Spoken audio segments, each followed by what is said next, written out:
Dans ce qui suit, on va démontrer le résultat suivant. Si K est un corps commutatif, si G est un sous-groupe du groupe multiplicatif K étoile de K, donc K étoile c'est K privé de 0, et si l'ordre de G est fini, alors G est un groupe cyclique. Donc la démonstration qui va être proposée est relativement classique, c'est peut-être même une des démonstrations les plus répandues, et elle a pour prérequis des connaissances concernant l'application phi dite indicatrice d'Euler. Alors qu'est-ce qu'il faut savoir? Bon, la définition de l'indicatrice d'Euler, mais ce n'est pas prépondérant. Il faut surtout savoir le résultat suivant. Si H est un groupe cyclique d'ordre n, alors le nombre d'éléments de H qui sont d'ordre n, c'est phi de n, donc où phi est l'indicatrice d'Euler. Autrement dit, si je considère l'ensemble des éléments petit h de grand H, dont l'ordre est n, à ce moment-là, le nombre de tels éléments, c'est phi de n. On aura également besoin de connaître la propriété suivante. La somme des phi de d lorsque d divise n, donc n c'est un antinaturel non nul, eh bien cette somme est égale à n. Alors le résultat qui est ici sur le nombre d'éléments d'ordre n d'un groupe cyclique, c'est relativement simple à démontrer. Cette formule, la formule de Gauss, est peut-être un petit peu moins abordable, et dans la description de la vidéo, je mettrai des liens vers des démonstrations. Donnons l'idée de base de la démonstration. Donc notre groupe G, il est d'ordre n, et donc finalement ce qu'on cherche, on cherche un élément petit g dans grand G qui engendre le groupe grand G. Autrement dit, l'ordre de l'élément petit g, eh bien c'est l'ordre du groupe G, c'est-à-dire n. Donc finalement, on est amené à s'intéresser à l'ordre des éléments. Alors si je prends petit g un élément de grand G, je sais que l'ordre de petit g, eh bien, c'est un diviseur d de l'ordre du groupe. Donc ceci nous conduit à introduire l'ensemble oméga d suivant, qui est formé de tous les éléments de G qui sont d'ordre d. Donc c'est l'ensemble des petits g dans grand G, tel que l'ordre de petit g, ce soit d. Donc d ici, c'est un diviseur donné de n.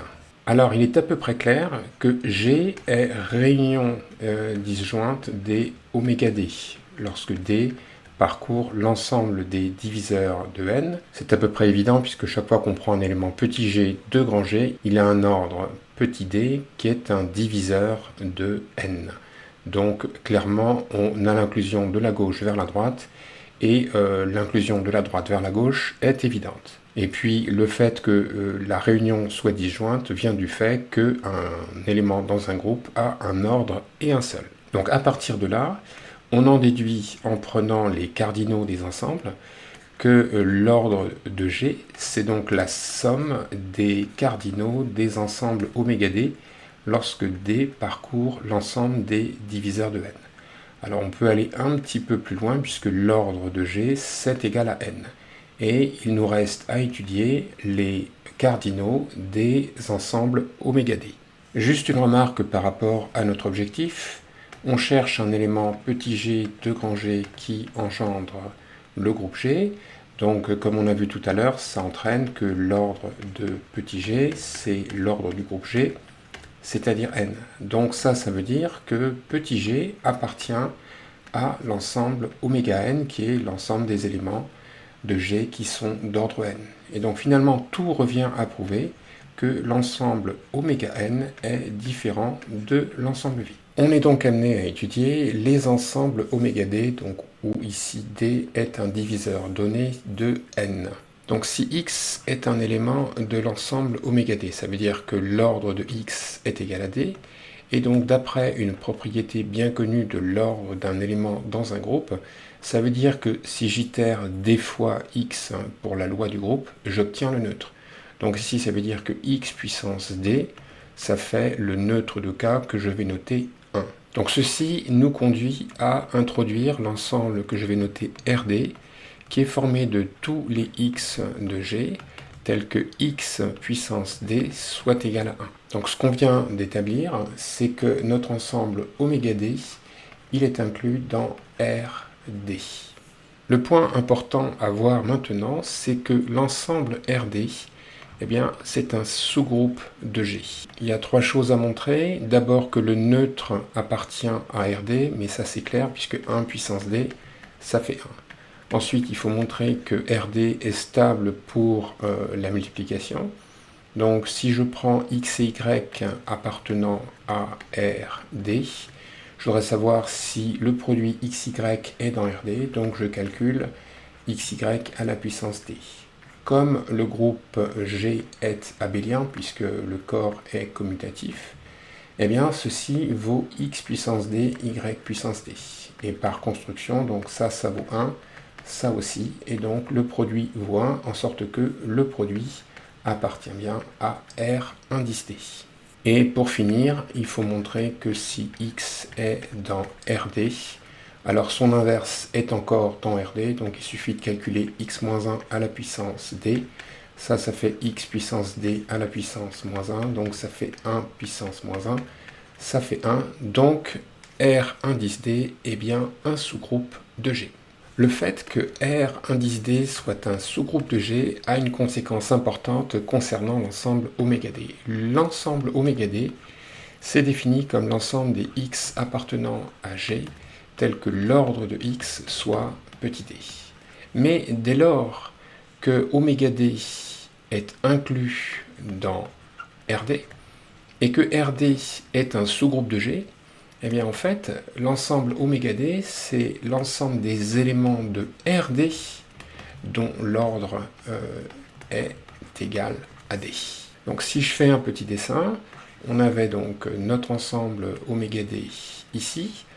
Oméga d est inclus dans R indice d, et tout ça, c'est plongé dans G. Et au départ, donc notre ensemble oméga d, il était formé de tous les éléments de G qui sont d'ordre d. Et en fait, je peux me restreindre à un ensemble a priori plus petit, qui est l'ensemble des éléments d'ordre d du sous-groupe RD. Jusqu'à présent, on n'a utilisé que le groupe G, mais le groupe G, c'est une partie du corps commutatif K, et donc on va le faire intervenir maintenant en redéfinissant l'ensemble RD. Donc l'ensemble RD, c'est l'ensemble des éléments x de G, donc de K, tel que x puissance d soit égal à 1. Donc je peux réécrire ça de la manière suivante, c'est l'ensemble des x dans G, tel que x puissance d moins 1 soit égal au 0 de K que je vais noter 0. Donc je fais intervenir l'autre loi sur K, une autre loi que la multiplication. Et donc ceci me conduit à introduire le polynôme P, x puissance d moins 1. Donc ça c'est un polynôme à coefficient dans le corps commutatif K. Et il apparaît donc que RD n'est autre que l'ensemble des racines du polynôme P, des racines dans G. Donc c'est l'ensemble des x appartenant à G, tel que P de x soit égal à 0. Or, K est un anneau intègre, donc on sait que le nombre de racines de P eh bien, est au plus égal au degré du polynôme. Donc le fait que le degré de P soit égal à D, ça entraîne que l'ensemble RD a un cardinal qui est inférieur ou égal à D. On va être en mesure de calculer l'ordre de l'ensemble oméga d. Alors je rappelle ce qu'on a obtenu jusqu'à présent.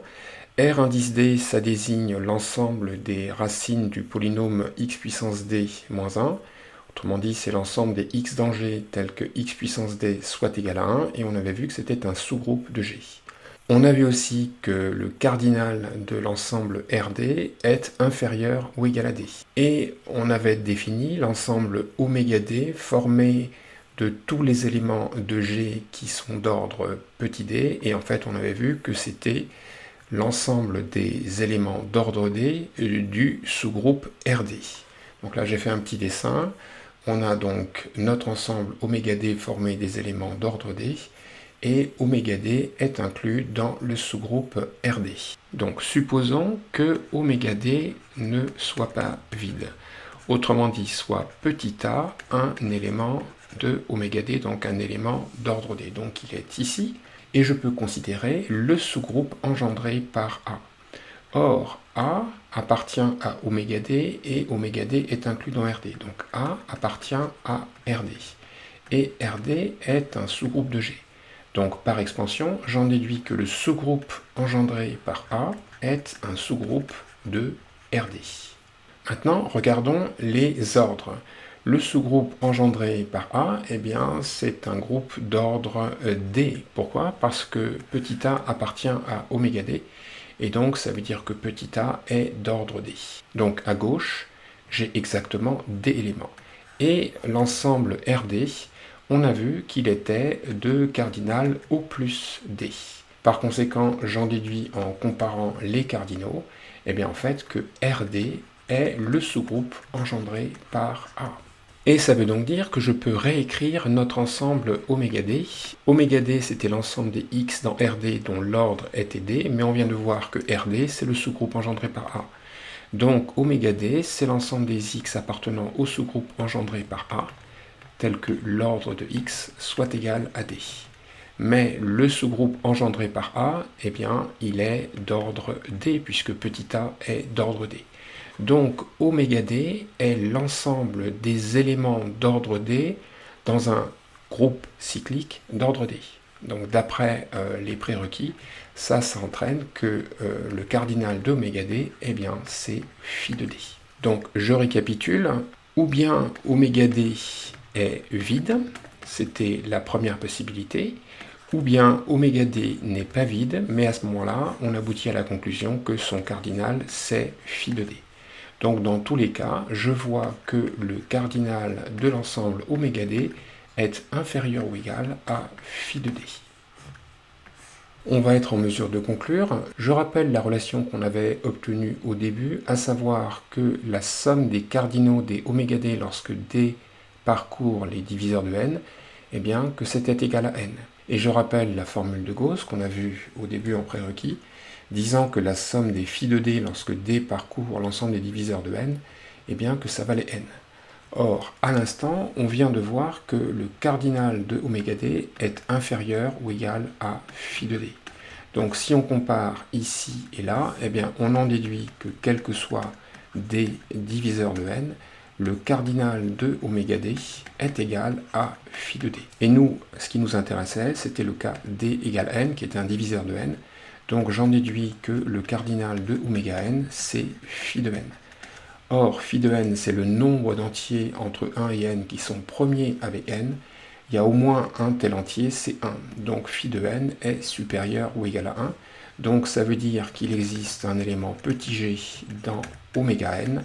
Cet élément, il est d'ordre n, donc ça veut dire que le sous-groupe engendré par petit g, c'est le groupe G tout entier. Ceci prouve que le groupe G est un groupe cyclique.